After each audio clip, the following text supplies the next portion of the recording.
అందరికీ శనార్థులల్లా ఎట్లున్నారు మంచుకున్నారా? మరి నేనైతే జబర్దస్త్గున్నా. మరి ఇలా చిట్టమ్మ మంచి మంచి ముచ్చట్లు గమ్మత్తు ముచ్చట్లు బొచ్చడైతే పట్టుకొని వచ్చింది. ఆలస్యం చేయకుండా మనమైతే ముందైతే పెద్ద అర్థాలు చూద్దాం పాండ్రి. పిల్లలకు పెట్టే ఆహారం ముచ్చట్ల కోపమైండు ఆంధ్రప్రదేశ్ మంత్రి కొలుస పార్థసారథి సారు. ఇట్లాంటి ఆహారం పెడితే తింటారా మీరు? ఎర్రబల్లి ఫామ్ హౌస్ కి పోయింది కవితక్క. చాలా దినాలు అవుతున్నదట బాపును చూడక. చెరువుల కబ్జాల మీద కాంగ్రెస్ రాష్ట్ర ప్రభుత్వం తీసుకున్నదట మళ్ళొక సంచలనమైన నిర్ణయం. చెరువులు కబ్జాలు చేసిన వాళ్లకు అయితున్నది భయం భయం. ఒక్క దినామా 2 దినాల ఏకంగా 160 దినాలకు మీదనే అంట. 5 నెలలకు పైనే పాపం బిడ్డ తండ్రిని గలవలే, తండ్రి బిడ్డను గలవలే. జైల్లోకి వెళ్ళి బెయిల్ మీద రిలీజ్ అయ్యి తెలంగాణకు రాగానే ఇలా ఎమ్మెల్సీ కవితక్క తండ్రి కేసీఆర్ సార్ను కలిసేందుకైతే ఎర్రబెల్లి ఫామ్ హౌస్ కాడికి వేయింది. మరిగా ముచ్చట్లు మీరే చూడుండ్రి.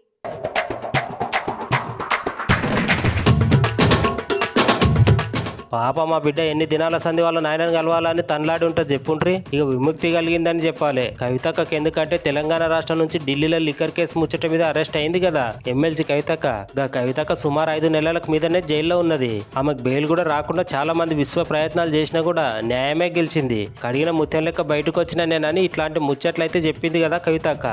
కవితక్క ఇవాళ వాళ్ళ నాయన మాజీ ముఖ్యమంత్రి కల్వకుట్ల చంద్రశేఖరరావు సార్ను కలిసేందుకు ఎర్రవెల్లికైతే పోయి కలిసి సార్ దివ్యనర్థులు తీసుకొని కొంచెం సేపు మాట్లాడింది ఇట్లా కవితక్క. మరి ఇంక కవితక్క సార్ దగ్గరికి అయితే పోయి మాట్లాడింది. కానీ పోను ఏం జరుగుతుందో ఎట్లా జరుగుతుందో మరి ఈ లిక్కర్ కేసు ముచ్చట్లా అని జనాలు అందరూ అనుకుంటున్నారు.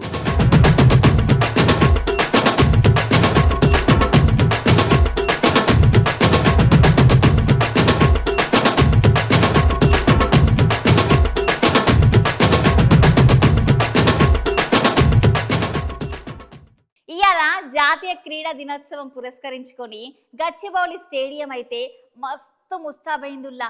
మరిగా జాతీయ క్రీడా దినోత్సవానికి సంబంధించిన ముచ్చట్లు గట్లనే అక్కడికి ఎవరెవరు వచ్చిండ్రు ఒకసారి అరుసుకుందామా.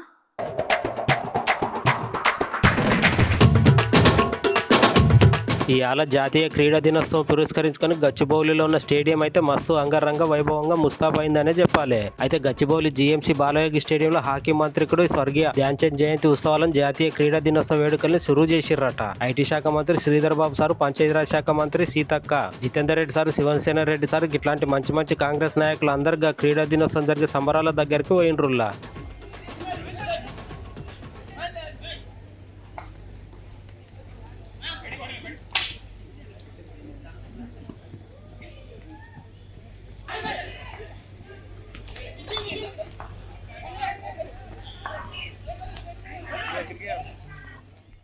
ఇప్పుడు తెలంగాణలో కొత్తగా హైడ్రా వచ్చింది కదనుల్లా. గదెనుల్లా అక్రమంగా చెరువులను కబ్జాలు చేసుకొని దాంట్లో పెద్ద పెద్ద భవనాలు గట్లనే ఫామ్ హౌజులు కన్వెన్షన్లు కట్టుకుంటా అక్రమంగా భూమిని తీసుకున్న నాయకుల మీద తెలంగాణ రాష్ట్ర కాంగ్రెస్ సర్కార్ అయితే ఇంకొక సంచలన నిర్ణయం తీసుకున్నదట. మరి ఈ కాంగ్రెస్ సర్కారు ఏం సంచలనమైన నిర్ణయం తీసుకున్నదో మీరే చూడుండ్రి.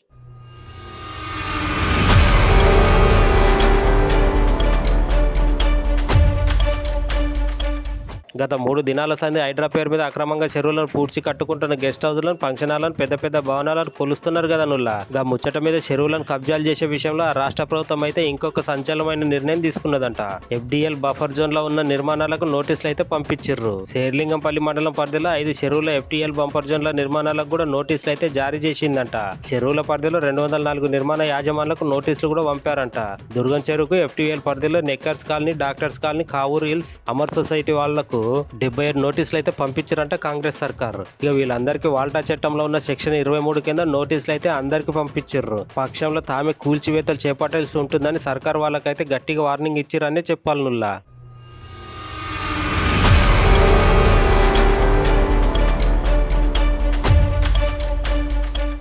ముంబైకి చెందిన నటి కాదంబరి గట్లనే ఆమె తల్లి వాళ్ళ కుటుంబ సభ్యులందరూ ఆవేదన చెందుతున్నారు. అయితే నటి కాదంబరి తొలిసారిగా బయటికి వచ్చి కొందరు పోలీస్ అధికారులు మా మీద అధికారాన్ని ఉపయోగిస్తున్నారు, గట్లనే నా కుటుంబాన్ని తీవ్రంగా వేధింపులకు గురి చేస్తున్నారు, మేం చేసిన తప్పేంది అని ఆవేదన చెందుతున్నది నటి కాదంబరి.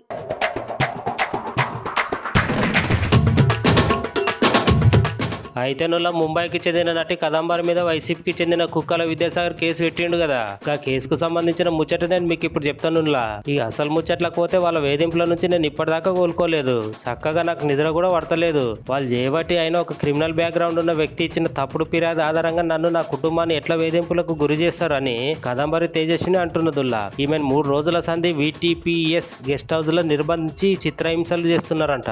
చంద్రబాబుని అరెస్ట్ చేపించినా నువ్వెంత, నీ కుటుంబం ఎంత అని బెదిరించిరట. గట్లనే తెల్ల కాగితాల మీద సంతకాలు చేపించుకున్నారని వాళ్ళ అమ్మ ఆశ చెప్తున్నది. బెజవాడలో జరిగిన వేధింపులను మా జీవితంలో అసలుకే మర్చిపోము. గట్లాంటి వేధింపులు మా మీద చేసిర్రు. కుక్కల విద్యాసాగర్ అనేటోడు అసభ్య చిత్రాలతోటి నన్ను మస్తుగానం వేధించిండు. వృద్ధులైన మా తల్లిదండ్రులను కూడా ముసలోళ్ళు అని చూడకుండా చిత్రవద చేసిండు. కనీసం ఫోన్ కాల్ కూడా చేసుకొనియలేదని కదంబరి ఆమె ఆవేదనని చెప్పుకుంటున్నది. చదువుకునే విద్యార్థులకు సరైన వసతులు లేకపోతే మేము ఊరుకునేది లేదు. వాళ్ళు తినే ఆహారం విషయంలో తగిన జాగ్రత్తలు పాటించకపోతే మిమ్మల్ని విధుల నిర్వహణకెళ్ళి తీసేస్తామని మంత్రి కొలుస పార్థసారథి సారు అంటున్నాడు. మరి గా సార్ గంత కోపంగా మాట్లాడేందుకు ఏదో కారణం తెలుసుకుందామా?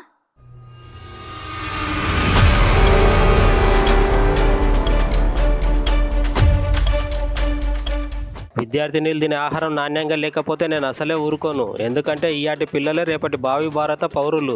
అందుకని వాళ్ళని మంచిగా చూసుకుంటేనే మన దేశం మంచిగా ఉంటుంది. వాళ్ళకి పెట్టే ఆహారంలో గింత లోటుపాటు జరిగినా కూడా మిమ్మల్ని విధులకెళ్లే తొలగించుతా అని గృహ నిర్మాణ సమాచార శాఖ మంత్రి కొలుసు పార్థసారథి సార్ అయితే తెలిపిండుల్లా. అయితే ఈ పార్థసారథి సారు నూజివీడు త్రిబులైటీల నాణ్యత లోపం వల్ల విద్యార్థులు అస్వస్థతకు గురవుతున్నారని సారు తెలుసుకొని ఆ పిల్లలను పార్థసారథి సారు రాత్రి పరామర్శించిండు. రాత్రి ఆ పిల్లగాండ్ల దగ్గరనే 1 గంట దాకా ఉండి వాళ్ళతోటి ముఖాముఖిగా మాట్లాడి సమీక్షించి విద్యార్థి శాఖ మంత్రి లోకేష్ ఆదేశాలను అనుసరించుకుంటా మంత్రి పార్థసారథి సార్ ఆహార భద్రత లోపం విషయంలో మంచి చర్యలు తీసుకుంటామని విద్యార్థులతోటి చెప్పిండు. ఈ మంత్రి సార్ త్రిబులైటీ కళాశాల కొచ్చుడుతోటే అక్కడ చదువుకున్న విద్యార్థులందరూ ఒక్కసారిగా వాళ్ళకి న్యాయం చేయాలంటూ నినాదాలు చేసిర్రు.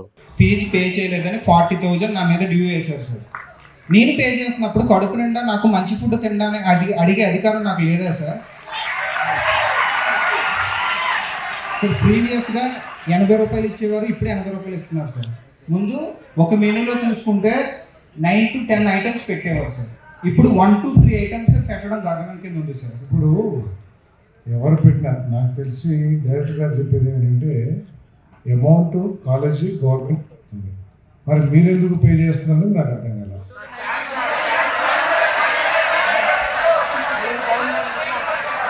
సార్ అంటే ప్రీవియస్ గవర్నెన్స్లో స్టూడెంట్ అకౌంట్స్లోకి అమౌంట్ వేసేవారు సార్.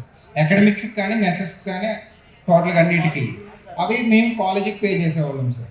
కానీ గవర్నమెంట్ నుంచి మాకు ఏ అమౌంట్ అంటే ఓన్లీ అకాడమిక్స్కే పడ్డాయి సార్. ప్రీవియస్గా పెరుగు, స్వీటు, అరటిపండు ఎక్స్ట్రాగా ఇంకా చాలా ఐటమ్స్ పెట్టేవారు సార్. నేను జాయిన్ అయిన 2 years కూడా తిన్నాను సార్. తర్వాత ఇంటికి లేదు. కరోనా వస్తే సార్, కరోనా వస్తే మనుషులు మనమే కదా సార్, సేమ్ కుకింగ్ చేస్తాం, సేమ్ మనుషులు తింటాం. ఇందులో తేడా ఏముంటుంది సార్? కరోనా COVID-19 వల్ల మనం క్యూర్ అవ్వలేదా సార్? రేట్లు ఇది ఒకటే చెప్తున్నారు సార్, COVID-19 వల్ల రేట్స్ పెరిగిపోయా మేము సర్వ్ చేయలేము. తర్వాతే కదా సార్ టెండర్స్ వేశారు వీళ్ళు.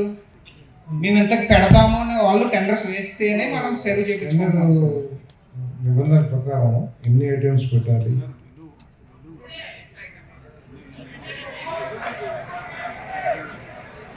మెనూ ఉంది, మరి మెనూ ప్రకారం పెడుతున్నారా లేదా? సార్ ప్రాబ్లమే మెనూ సార్, ప్రాబ్లమే మెనూ, ప్రాబ్లమే మెనూ సార్. బయటగా చెప్తున్నారు నాకు. అంటే టెండర్ పెట్టినప్పుడు మెనూ ప్రిస్క్రైబ్డ్, ఓకే, ఆ మెనూ ప్రకారం పెడుతున్నారా? మరి ఇంతమంది పెట్టలేదంటారండి. మరి menu is okay, menu is not okay sir. Sir మెనూలో 4 to 7 times బంగాళదుంప పెడితే పిల్లలు ఎలా సాటిస్ఫై అవుతారు సార్? సార్ ఆ మెనూ వేసేటప్పుడు పిల్లలకి ఇన్వాల్వ్మెంట్ ఉండాలి సార్, పిల్లలకి ఇన్వాల్వ్మెంట్ ఉండాలి సార్. జగన్ మీద కోపంతో గట్లనే జగన్ చేసిన నిర్వాహకాలను తట్టుకోలేక వైసీపీ రాజ్యసభ ఎంపీలు జంప్ అయినరట. రాజీనామా చేసి మరి వైఎస్ జగన్మోహన్ రెడ్డి వాళ్ళ మీద ఏం చేసిండు, వాళ్ళకి అట్లా రాజీనామా ఎందుకు చేసిండ్రు కావచ్చులా?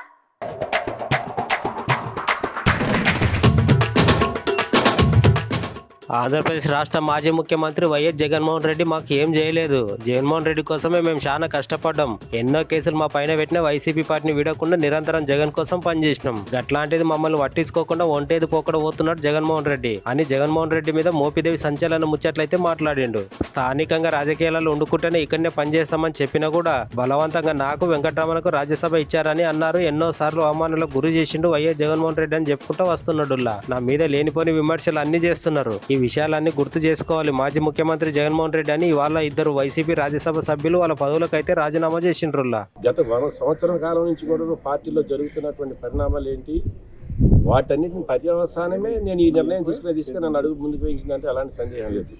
ఈ దిశగా గడిచిన 5 సంవత్సరాల్లో నాకు రాజకీయంగా గౌరవంగా తలెత్తి తిరిగేటువంటి అవకాశం కల్పించినటువంటి ఆ జగనన్నకి మనస్ఫూర్తిగా హృదయపూర్వకమైన ధన్యవాదాలు తెలియజేస్తున్నాను. మరి మీ స్టేజ్ని పెంచాడని అనుకోవచ్చు. నా ఇంట్రెస్ట్ సో పార్టీ మారితే పరుగు పోవడం తప్ప మీకు వచ్చేది ఏం లేదు, అక్కడ గౌరవం కూడా దక్కదని అంటున్నారు. పార్టీ మారిన వాళ్ళంతా పరుగు పోగొట్టుకున్నారని చూస్తున్నా.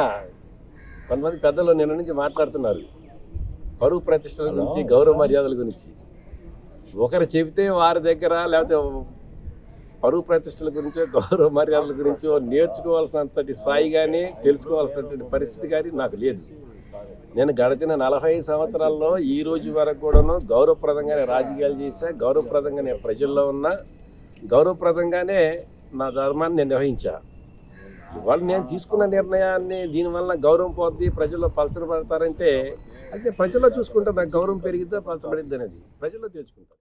ఒక దగ్గర బాలికల హాస్టల్లో అయితే వాళ్ళు మస్తు బాధపడుతున్నారంట. వాళ్ళు ఎందుకు అట్లా బాధపడుతున్నారంటే చదువుకునే పిల్లగాండ్ల మేము మాతోటి కాలు పట్టించుకుంటా వెట్టి సాకిరి చేస్తే మేము గిట్లా ఊరుకోము అని ఆ ఆందోళన పోతున్నారు. ఈ ముచ్చట మీద ఇక తల్లిదండ్రులు వచ్చి అడిగితే వాళ్ళ మీద కూడా దురుసుగా మాట్లాడుతున్నారట. మీరే చూడండి ఒకసారి.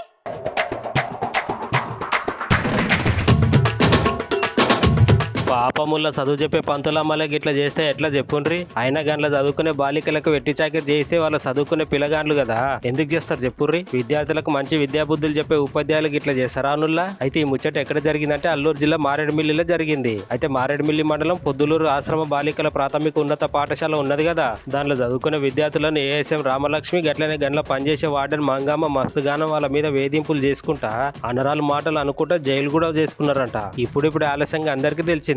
విద్యార్థులకు చదువు చెప్పే టీచర్ అమ్మలే గిట్లా పిల్లగాండ్లకు ఎట్టి షాకిరి చేయించుకుంటా మీదికెళ్ళి కొడుతున్నారు వాళ్ళని. ఇది ఏం పద్ధతి అని అడిగిన తల్లిదండ్రులు కూడా విమర్శించుకుంటా మీరు కొండలలో వండుకుంటా చేతబడి చేసేటోళ్ళు చదివి ఏం సాధిస్తారు అనుకుంటా విద్యార్థులను నిరుత్సాహపరుస్తున్నారంట. అక్కడ పనిచేసే టీచర్ అమ్మ గట్లనే అసభ్యకరమైన పదజాలంతో వాళ్ళని అనరాని మాటలు అంటున్నదంట. ఈ ముచ్చట చూడుండ్రి. ఆ 2 వార్డెన్ మేడంలు వండుకుంటే వాళ్ళ కాలాట పిల్లలు నొక్కమని చెప్తున్నారట. ఇట్లా చేసేసరికి అందులో చదువుకునే పిల్లగాండ్ల అందరికి కోపం వచ్చి వీళ్ళ మీద కఠినమైన చర్యలు తీసుకోవాలని విద్యార్థులు వాళ్ళ గోడను వెళ్ళబుచ్చుకుంటున్నారు. మాకు మొత్తం మచ్చలు ఉన్నాయండి, ఎవరికి కూడా అలా ఉండలేదు కానీ పుచ్చిపోయినాయనండి, కొట్టేరండి అందరికండి. బట్టలు ఇప్పేసి రాయండి అన్నారండి. బట్టలు బట్టలతో కొట్టారు అంతేనండి, గుంటతో కొట్టారండి. ఇంకేం చేస్తారమ్మా? మళ్ళీ అండి ఈ గుంపెనగండి వాళ్ళకి టీచింగ్ చేస్తే రోజు పోతే మాకు ప్రశాంతంగా ఉంటుంది మా మనసు అంటున్నారండి. మళ్ళీ మా ఊరు పక్క వాళ్ళకి అందరికండి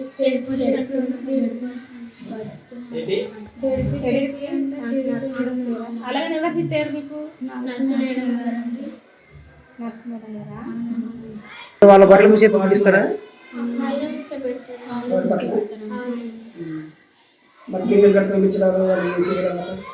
చేయకపోతుంది. మేమైతే చిన్నప్పుడు చేసేవాళ్ళం, మా టీచర్స్ కింద చేసేవాళ్ళం. మీరు మా కింద పని చేయడానికి అలా అవుతున్నారు ఏంటి? 8 వరకు చదువుకుంటుండే సడన్ టైంకి చికెన్ చిన్న వరకు పాలు తాగడం సడన్ టైం ఇప్పుడు దాకా ఏం చేస్తున్నారు పిల్లలు అంటారండి. చదువుతుండేమంటే ఏం చదువుతున్నారు, గొప్ప చదువులు చదువుతున్నారు మనం తిడతారండి.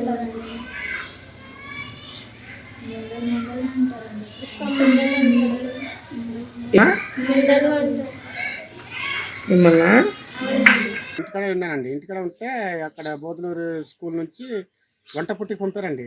కాపురు తీసుకురమ్మనేసి ఇచ్చంగా తీసుకొని రమ్మంటే ఎందువల్ల ఏటి కారణం వల్ల తీసుకొని రమ్మన్నారండి. ఏటిది పద్ధతి ఏటో చెప్పండి అనేసి అంటే చెప్పలేదండి. ఆ వంట పుట్టు కూడా చెప్పలేని నీడలు అక్కడ మళ్ళీ వెళ్ళానండి మేము మా ఆవిడతోటి బోధలూరు వెళ్ళిన తర్వాత ఏంటిరా ఏంటి ఇలా అవుతుంది అనమానంటే లేదు నైనా మీరు తీసుకున్న ఫోన్లకి నేను ఆ లోనకి అక్కడికి వెళ్ళి ఇలా వచ్చేప్పటికలాగే నాకు ఇలా కొట్టేసిన తర్వాత ఇలా బయటకు ఉరికి పెద్దనాన్న వాళ్ళ దగ్గరికి వెళ్తే అలా తీసుకుని వచ్చి మళ్ళీ కుట్టడానికి అతను ఇంకా నేను ఇంటికి వెళ్ళిపోతున్నాను అనేసి గట్టిగా అంతా టీజీ ఇచ్చేసి పంపించేస్తామనేసి చెప్పానండి. ఇక అంటే మీ అమ్మాయి కుట్టడం వలన ఆ అమ్మాయి అక్కడ ఉండట్లేదండి. నేను చెప్పానండి, మళ్ళీ పోయి చెప్పి ఇక బతుములాడి ఉండురా ఈ 2 నెలలనే చదువు అనేసి చెప్పానండి, సెలవుల దాకా అనేసి.